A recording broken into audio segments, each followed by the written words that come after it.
Fantastic. So now we're going to get into our main segment. Yeye, how do you find out if you're compatible in your natal chart, and what exactly does the compatibility show? I love this question. Love this topic. Love this topic. Love this topic. So, do you remember last week how we went over your big three? Yes. So, can you tell us your big three?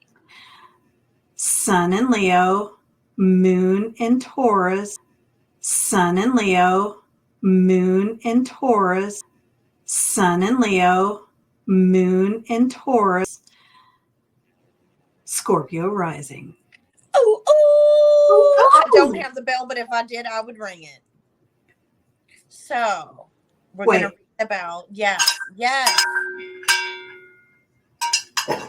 Okay. Cowbell for Lou. Cowbell for Lou. So, love it. So that's your big three.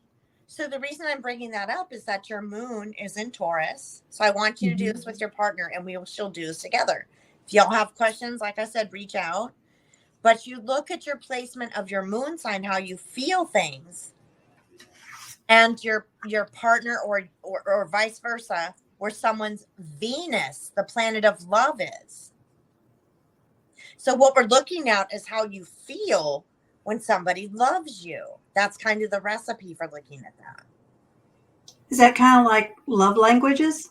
Yes, absolutely. It's the archetype of love languages. How when somebody loves you, it's how you feel because of the moon. So that's one thing. There's one of many. But what's beautiful about this is that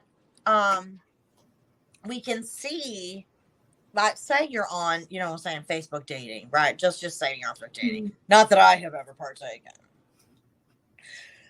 But you're on Facebook dating and you want to know what you're getting into. Just saying, y'all, this is possible. So you look at, like, my moon's in Aries.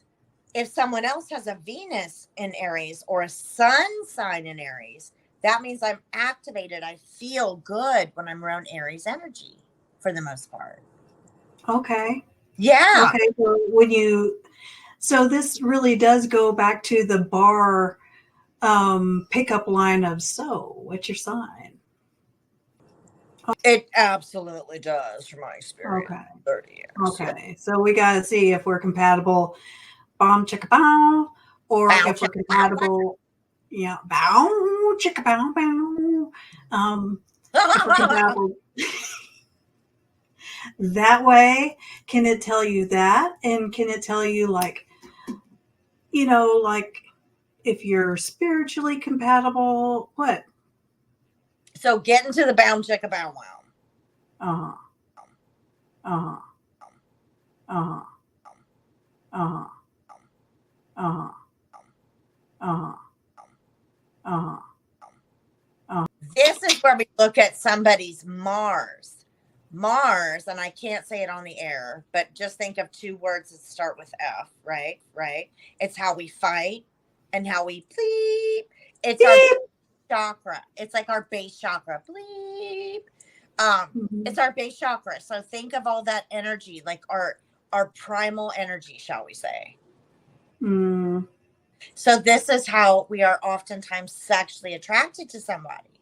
So if I have, for example, which I have, Mars and Scorpio, and I am hanging out, right, on my Facebook dating, and somebody comes along and they may have a sun sign in Scorpio, that's going to activate my bound chicka bow wow.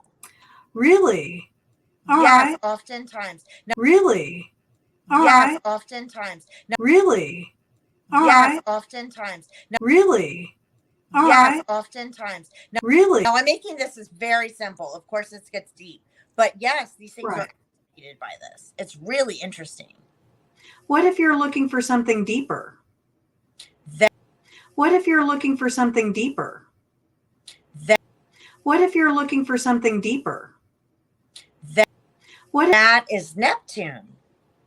So you can see long-term relationships where someone's Saturn is.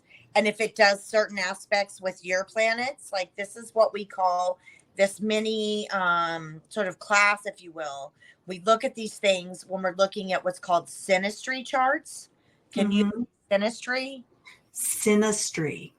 Beautiful. Synastry charts, which are also a fancy word for compatibility charts, right? Mm. So we put the chart side by side, literally. No, just kidding. But we do kind of put them side by side, and then we match up where everybody's stuff is. So if you have, like, for example, what sun sign is your partner? He was born.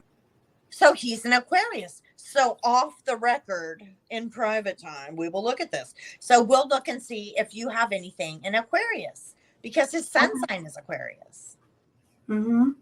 There's lots to tell about this, but there's lots to tell about this, but there's lots to tell about this, but there's lots to tell about this. It's amazing. It's amazing how we see attraction is Mars, Venus is how you love, but so for example, it's how you love and your values in love, and also with money, because some people date to get the cheddar. You know what I'm saying?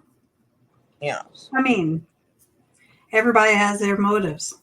Everybody has. It's, hey, you know what I'm saying? How do we get through this life? You know, that's how we get through this life. So there may be those, and you can see those motivations in someone's natal chart and someone's compatibility chart. So another piece that's pretty interesting, you spoke about the spirituality. So we have Neptune, which is traditionally rules Pisces. That's the spiritual planet. Okay. So say somebody, your Venus, how you love, is a fancy word. It's called conjunct. Can you say conjunct? Conjunct. I love it. I love how you said that. So it'll be right next to maybe a placement in Neptune. That gives a spiritual bond, almost like the soul. Have you ever heard that soulmate thing? I'm sure y'all heard that. So it's like the soulmate thing. It kind of gives a little like, oh, I've seen this person before. That kind of a vibe. Okay. Yeah. How do you feel about twin flames? Oh, Lord, I'm so glad you asked that question. Okay. So I do not do twin. I know a lot of people do talk about twin flames, but I do not. And I will tell you why. Because a lot of times twin flames are what we've heard of the definition of twin flames are two people that come together. They are one for eternity, right? But oftentimes, just from my experience, folks can use that as an example to really be in a dysfunctional relationship. Not that that's always the case. Not that that's always the case. But sometimes it's like spirituality is also common sense, right, Lou? Yeah. Yeah. Absolutely. Yeah. So, yeah. Absolutely. Yeah. So, yeah. Absolutely. Yeah. So, yeah. Absolutely. Yeah. So, yeah. Absolutely. So, say, for example, somebody is just a drinking all the time, partying, they're off dating whoever, and they're supposed to be committed to you. But some reader or somebody told you this is your twin flame, and you just, I've got to be with this person because they're my twin flame, right? No, that's the common sense part of spirituality. If you know what I'm saying? If it's broke, you got to fix it. If it's broke, you got to fix it. So in short, I'm not really a twin flame girl. I believe in the theory of it, but I think oftentimes it's used as an excuse so that sometimes we don't do the work on ourselves, if that makes sense. I understand that, because somebody can match up with your chart, and if you're not ready or they aren't ready, then it's not going to work. Well said. Right? Well said. Yeah. Once again, the wisdom of Lou. Yeah, because all that I just said, you just summed up in like one sentence.